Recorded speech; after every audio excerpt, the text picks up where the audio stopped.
An elf representative Jake did not recognize stood up. "I am Lady Arya Silverleaf of the Moonwood House. The Elven Resistance has prepared evidence of the memory suppression programs. We demand a full investigation and the punishment of those responsible." Over the next 6 hours, the council argued and debated. Some members wanted to fight. Others wanted to negotiate. A few species announced they were withdrawing from the council entirely if humans were not given equal representation.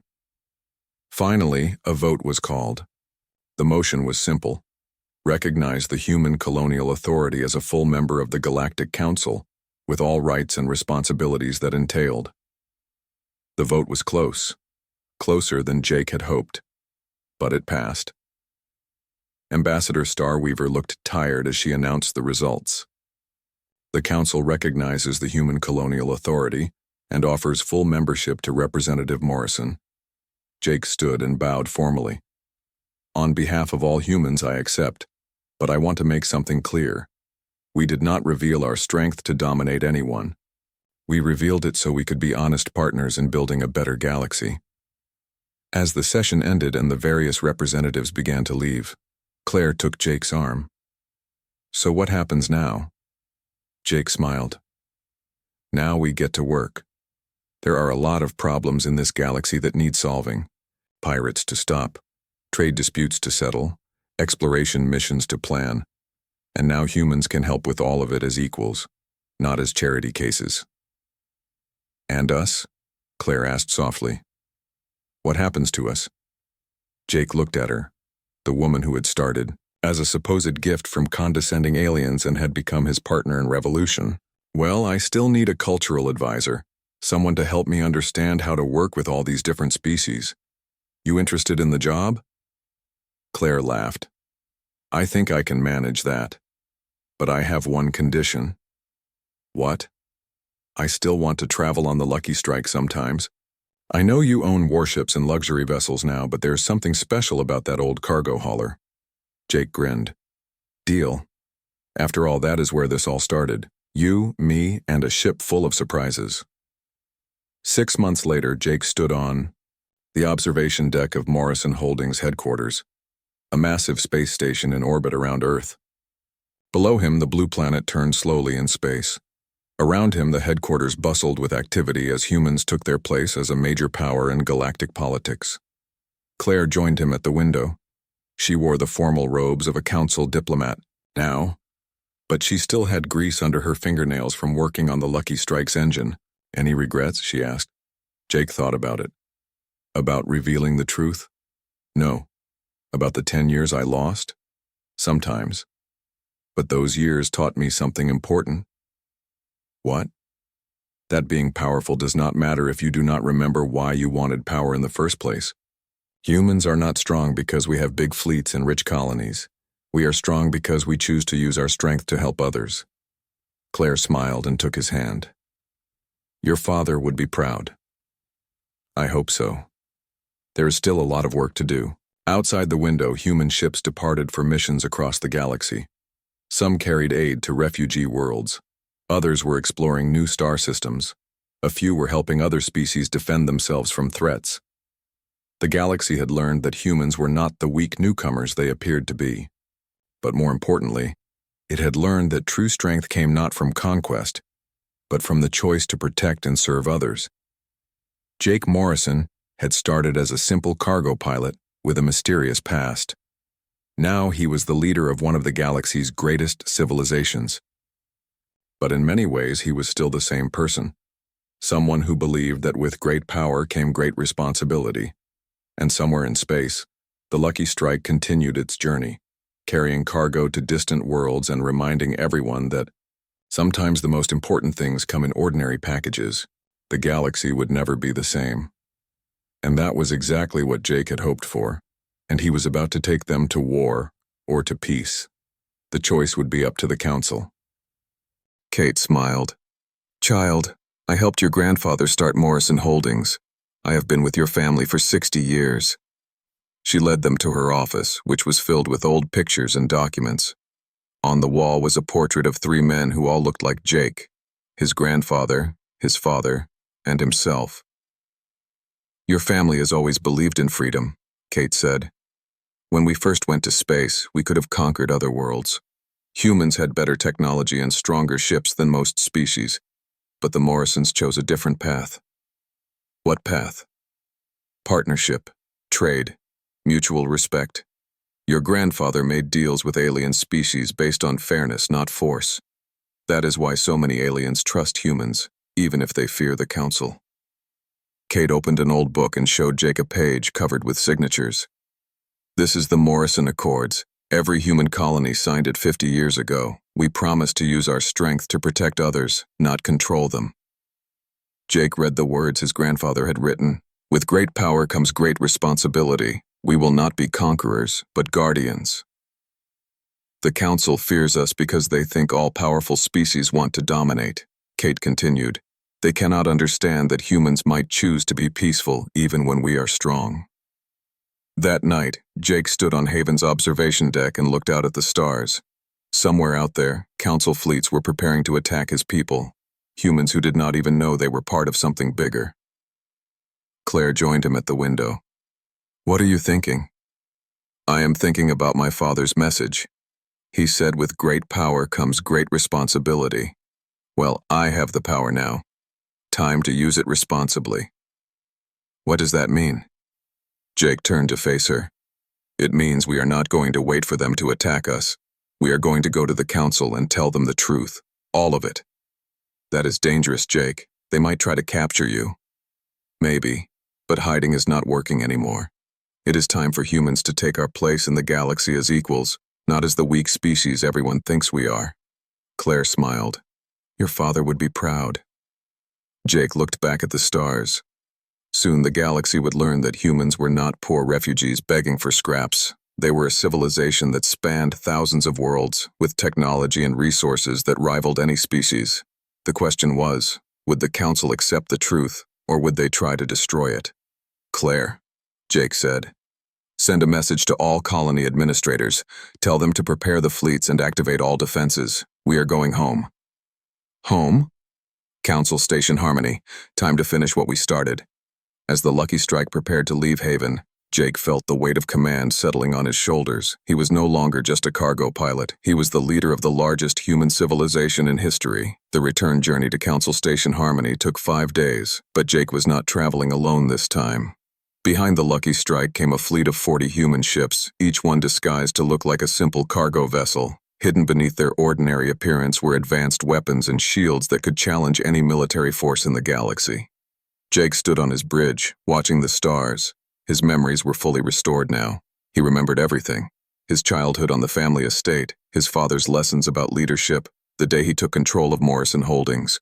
Most importantly, he remembered his duty to protect his people. Jake, Claire said from her station, we are getting communications from all over human space. Every colony is ready.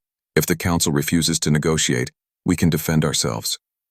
How many ships do we have total? 3,000 combat vessels plus support ships. And Jake, we are getting messages from our allies too. The dwarf clans have mobilized their fleet. Several dragon kingdoms are moving to support positions. Even some elf houses are openly opposing the Council. Jake nodded. Good. But I still hope we can solve this without fighting. As they approached Harmony Station, Jake activated his ship's real communication system. Not the basic transmitter he had been using as a cargo pilot, but the advanced diplomatic channels reserved for heads of state. Council Station Harmony, this is Jacob Morrison III, Chief Executive of Morrison Holdings and representative of the Human Colonial Authority. I request an immediate emergency session of the full Council. The response was immediate panic. Jake could hear multiple voices shouting in the background before Ambassador Lyrily Starweaver came on the channel. Captain Morrison, you are ordered to report to security immediately. You are wanted for questioning about stolen Council data. Jake smiled grimly. Ambassador, I think you misunderstand the situation. Check your sensors. I am not alone. There was a long pause. When the ambassador spoke again, the colony administrator was a woman named Lisa Hayes. She was about 40 with short brown hair and tired eyes. When she saw Jake, she started crying. Jake, thank God you are alive. We lost contact with Archive Station 7 10 years ago. We thought something terrible had happened to your family. Jake felt confused. Lisa, I think my memory has been damaged. Can you tell me what happened? Lisa looked at Claire, then back at Jake. You do not remember. Jake, you disappeared right after your father died. One day you were running the company, the next day you were gone. We have been trying to find you ever since. More memories came flooding back. Jake remembered this office. He remembered signing papers and making decisions about colony operations. He remembered Lisa as his trusted advisor. The Galactic Council, Jake said slowly. They did something to my mind. We suspected that, Lisa said, but we could not prove it. All we knew was that you vanished and started living like a small-time cargo pilot. Claire stepped forward. Lisa, Jake is starting to remember, but we need to move fast. The Council knows humans are waking up. They plan to take military action. Lisa nodded grimly. We have been preparing for that possibility. Would you like to see what we have been building? She led them deeper into the colony, to levels Jake did not remember. Here, humans were building ships, not cargo haulers, but warships. Sleek, fast vessels with heavy armor and advanced weapons. We have 43 ships ready, Lisa said. Another 100 in construction. Every human colony has been building them in secret. Jake stared at the ships. How many colonies are there? 2,412 colonies under Morrison Holdings alone, plus about 300 independent human settlements, nearly 3 million people total. 3 million humans, Jake repeated. And they all think they are just small farmers and miners? Most of them. But the colony administrators remember. We have been keeping the truth alive, waiting for you to come back. They spent the next week visiting other colonies. Each one was the same, small on the surface, vast underneath. Humans who thought they were poor were actually working for one of the most advanced civilizations in the galaxy. On the mining moon called Beta 7, Jake met Amy Rodriguez. She was a tall woman with black hair who ran what looked like a small mining operation. But when Jake's hand scanner opened the hidden doors, he found military command centers and weapons factories. We have been tracking Council fleet movements, Amy told him. They have been building up forces near our territory. We think they will attack within 2 weeks. What about our defenses? Amy smiled. Let me show you something. She led them to an observation deck that looked out over the moon's surface. At first, Jake saw nothing but rocks and mining equipment. Then Amy pressed a button. The rocks moved. What Jake had thought were boulders were actually camouflaged weapons platforms. Huge cannons rose from hidden bunkers. Shield generators hummed to life. In minutes, the small mining moon had become a fortress. Every human world has defenses like this, Amy said. We have been preparing for 10 years. On the research station called Bright Star, Jake met Rebecca Turner. She was a scientist who specialized in alien languages and cultures, but she was also something else. I have been negotiating with other species for years, Rebecca explained. Many aliens do not agree with the Council's plans. The dwarf clans are on our side. Several dragon kingdoms have promised to stay neutral. Even some elf houses oppose the memory suppression. How many allies do we have? More than the Council thinks. If fighting starts, we will not be alone. Claire had been quiet during most of their visits, but now she spoke up. Rebecca, what about the Elven resistance? Ready to act, Rebecca said. When Jake gives the word, we can disable Council communication networks and disrupt their fleet coordination. As they traveled from colony to colony, Jake's memories kept coming back. He remembered board meetings and colony inspections. He remembered his father teaching him about responsibility and leadership. Most importantly, he remembered the family motto, strength in service, not domination. We never wanted to rule the galaxy, Jake said to Claire as they traveled between worlds. We just wanted to explore and trade. I know, Claire said. That is why the Resistance supports you. Humans use their power to help others, not control them. On their last stop, Jake met someone who changed everything. The colony was called Haven, and it was run by a woman named Kate Wilson. She was older than the other administrators, with gray hair and wise eyes. Jake, she said when she saw him, you look just like your father and your grandfather. You knew my family? Recommend immediate contact with colonial administrators. Claire knelt beside Jake. Someone cut you off from your own empire. They made you forget who you are and left you flying a cargo ship. But why? Before Claire could answer, another voice filled the room. This one was human, speaking from the computer's memory banks. If you are hearing this, Jake, then something has gone very wrong. The voice sounded like Jake, but older. "This is your father, Jacob Morrison II. I am recording this message because we have discovered that some members of the Galactic Council are planning to make humans forget our true strength." Jake stared at the hologram as his father's image appeared. He looked exactly like Jake, just with gray hair and tired eyes. "Son, if our memories have been blocked, you need to know the truth. Humans are not the weak newcomers the galaxy thinks we are. We have been exploring space for over 300 years. We have the largest colonial network, the most advanced technology, and the strongest economy." The image of his father looked directly at Jake. "But we have been peaceful. We never tried to rule other species. We just wanted to trade and explore. Some aliens see this as weakness. They think if they can make us forget our strength, they can control us." Claire took Jake's hand. "Your father was trying to protect you." The recording continued. "I have hidden memory restoration programs throughout our space. If you find this message, use them. Remember who you are, Jake. Remember what our family built, and remember that with great power comes great responsibility." The hologram faded. Jake sat in silence for a long time, trying to understand what he had learned. He was not a cargo pilot. He was the heir to an empire that covered thousands of worlds. "Claire," he said finally, "who are you really? And do not tell me you are just watching me. You knew exactly where to find this place." Claire smiled sadly. "My name really is Claire Moonwhisper, but I am not a cultural guide. I am Commander Claire Moonwhisper of the Elven Resistance." Elven Resistance? Not all elves agreed with the Council's plan to suppress human memory. Some of us believe in truth and freedom. We have been working for years to help humans remember who they are. Jake stood up and walked to one of the computer terminals. His fingers seemed to know how to work it without him thinking about it. Files appeared on the screen. Colony reports, financial statements, personnel records. "It is all real," he said. "All of this belongs to me." "To your family," Claire corrected. "But yes, and Jake, there is something else you need to know." "What?" "The Council knows that humans are starting to remember. They are planning to take military action before you can reclaim your colonies." Jake felt anger building inside him. "They want to attack my people?" "They are scared, Jake. If humans remember their true strength, the balance of power in the galaxy will change completely." Jake thought about all the humans he knew who were struggling to make a living, thinking they were weak and poor. He thought about the colonies shown on the hologram, thousands of worlds where humans lived and worked, not knowing they were part of something much bigger. "How long do we have?" "Not long, maybe weeks." Jake looked at the hologram of his empire one more time.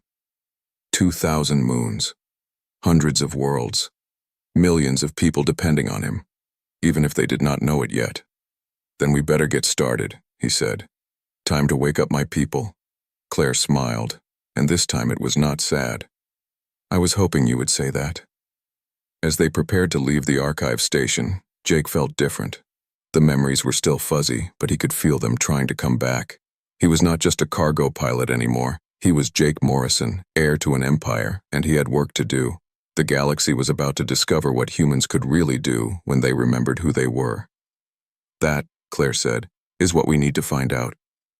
The first colony they visited was called New Dallas. From space, it looked like a small farming moon with a few buildings scattered around, but as the lucky strike got closer, Jake could see it was much bigger than it appeared. "Underground," Claire explained. "Most human colonies built down instead of up, harder for other species to see how large they really are." Jake felt his memories stirring as they landed. Something about this place was familiar. The spaceport looked normal, but there was a hidden door with a scanner next to it. Without thinking, Jake put his hand on the scanner. "Welcome home, Mr. Morrison," the scanner said. The hidden door opened to reveal an elevator that went deep underground. Below the surface, New Dallas was a city. Thousands of people lived and worked in vast underground chambers. Farms that could feed millions, factories that built advanced technology, and everywhere outside the ship, stars moved slowly past the windows. Jake felt like his whole world was changing. Everything he thought he knew about himself and his life might be wrong. "Who are we really?" he asked. Jake could not sleep that night. Claire's words kept running through his head. If humans remembered who they really were, they would be the most powerful species in the galaxy. It sounded impossible, but the evidence was there. His ship had hidden weapons. The old papers had his name on them, and Claire knew things she should not know. The next morning, Claire was already in the cockpit when he woke up. She was studying a star chart on the computer. "I found something," she said without looking up. "One of those old shipping manifests mentions a place called Archive Station 7. It is supposed to be in the Dead Rock asteroid field." Jake poured himself coffee and looked at the chart. "Never heard of it." "That is the point. It is not on any current maps, but according to these old records, it was a major hub for Morrison Holdings 20 years ago." "Morrison Holdings, that name keeps showing up." Claire turned to face him. "Jake, what if Morrison Holdings was your family's company? What if you are not Jake Morrison, the cargo pilot, but Jake Morrison, the heir to a business empire?" Jake laughed, but it did not sound funny. "That is crazy. I would remember owning a business empire." "Would you? Think about your memories before 10 years ago. Are they clear?" Jake tried to remember his childhood, his family, his life before he started flying cargo. It was all fuzzy, like looking through dirty glass. The harder he tried to remember, the more his head hurt. "Something is wrong with my memory," he admitted. "Not wrong, blocked. Someone did not want you to remember." Jake sat down heavily. "The Dead Rock field is 3 days from here." "I know. It is dangerous, full of radiation and broken ships." "I know that too." Jake looked at Claire. Her green eyes were determined. "You really think we will find answers there?" "I think if we do not look, we will never know who you really are." They changed course for the Dead Rock asteroid field. It was a graveyard of old mining operations and wrecked ships. The radiation made their sensors fuzzy and their communication system crackle with static. "There," Claire said, pointing at a large asteroid. "That one is too regular to be natural." She was right. As they got closer, Jake could see that the asteroid had been hollowed out and fitted with docking ports. It looked old and abandoned, but the airlock still worked. "Archive Station 7, Claire read from a faded sign. "Morrison Colonial Authority." They docked the Lucky Strike and put on environment suits. The station had power, but the air was stale and cold. Their footsteps echoed in empty corridors lined with closed doors. "This place is huge," Jake said. "It goes on for kilometers." Claire checked her scanner. According to this, there are thousands of storage rooms and something big in the center. They followed the main corridor toward the station's heart. The walls were covered with faded pictures, humans in uniforms, ships launching into space, ceremonies and celebrations. In many of the pictures, Jake saw people who looked like him. Same face, same eyes. "Family photos," Claire said softly. The center of the station was a vast circular room with computer terminals around the walls. In the middle stood a holographic projector. Claire found the power switch and the room came to life. The hologram showed a three-dimensional map of the galaxy, but this was not the galaxy Jake knew. This map showed thousands of human colonies, mining operations on asteroids, research stations orbiting distant stars, trade routes connecting dozens of star systems. "My God," Jake whispered. A computer voice filled the room. "Welcome to Archive Station 7. Please state your identification." Jake did not know what to say. Claire stepped forward. "Jake Morrison, 3rd generation." Voice pattern recognized. "Welcome home, Jake Morrison. How may I help you?" Jake's legs felt weak. The computer knew his voice. Show me Morrison Holdings." The hologram changed. Now it showed a business empire that spanned half the galaxy, mining operations on over 2,000 moons, agricultural colonies on 100 worlds, research facilities studying everything from new engines to alien biology. "Current holdings," the computer said, "include 2,047 moons, 612 asteroid mining facilities, 137 agricultural worlds, and 43 research stations. Net worth, approximately 800 trillion galactic credits." Jake sat down hard on the floor. 800 trillion credits, that makes me the richest human in the galaxy, Claire finished. Maybe the richest person of any species. "But I fly cargo for a living," the computer. "Right." 10 minutes later, they were in clear space with the mining colony visible ahead. Jake was starting to think Claire was much more than a simple cultural guide. They were almost to the colony when the pirates found them. 3 ships came out of nowhere, fast and mean-looking. Jake's comm system crackled with static. Cargo ship, this is Captain Bloodfang. Stop your engines and prepare to be boarded. Give us your cargo and maybe we will let you live. Jake looked at Claire. She was calm, studying the sensor readings. Can we outrun them? Not with our current speed, Claire said, but I have an idea. May I try something? Do it. Claire's fingers flew over the control panels. Lights Jake had never seen before started blinking. The ship hummed with new power. What are you doing? Your ship has weapon systems, Claire said without looking up. Hidden ones. They were turned off, but I found them in the technical files. Jake stared. My cargo ship has weapons? Very good ones. Also, the engine modifications I made this morning, they will help now. The pirate ships were getting closer. Jake could see their weapon ports opening. Now would be good, he said. Claire pressed a button and the Lucky Strike shot forward like it had been kicked. The pirates were not expecting a cargo ship to move that fast. Their shots missed. Return fire, Claire said, as calm as if she was ordering coffee. Jake pressed the firing button. Energy beams shot out from hidden guns on his ship. One of the pirate ships exploded. The other two tried to turn around, but Claire had already plotted their escape routes. They will try to run to that asteroid field, she said. If we fire there, we can block their path. Jake followed her directions. The remaining pirates found themselves trapped between his guns and the asteroids. They surrendered quickly. After they delivered their cargo, Jake sat in his cabin thinking. His ship had hidden weapons. Claire knew about things she should not know, and she was way too good at this for someone who was supposed to be a simple cultural guide. Claire, he called, can you come here for a minute? She came to his cabin carrying a cup of tea. Yes? Who are you really? Claire sat down and looked at her tea. What do you mean? I mean, you know about engines and weapons and pirate tactics. You can read star charts better than pilots who have been flying for 20 years. Cultural guides do not know this stuff. Claire was quiet for a long time. When she spoke, her voice was soft. Would you believe me if I told you the truth? Try me. I was not sent to help you learn manners, she said. I was sent to watch you. Jake felt cold. Watch me for what? To see if you would remember. Remember what? Claire looked up at him with those green eyes. Who you really are. Before Jake could ask what she meant, Claire stood up and walked to his desk. She picked up some old papers he kept there, shipping manifests and cargo lists. These papers, she said. Look at them closely. Jake looked. Most of them were normal cargo documents, but some of the older ones had strange names on them. Morrison Holdings, Terran Colonial Authority, Terra Mining Consortium. I do not understand, Jake said. Jake, Claire said quietly. How long have you been a cargo pilot? 10 years. And before that? Jake tried to remember. It was strange. His memory before starting this job was fuzzy. I do not know. I guess I always did this. Look at these manifests again. Really look. Jake studied the papers. Some of them were very old, from before he started flying, but they all had his name on them. Or names like his name.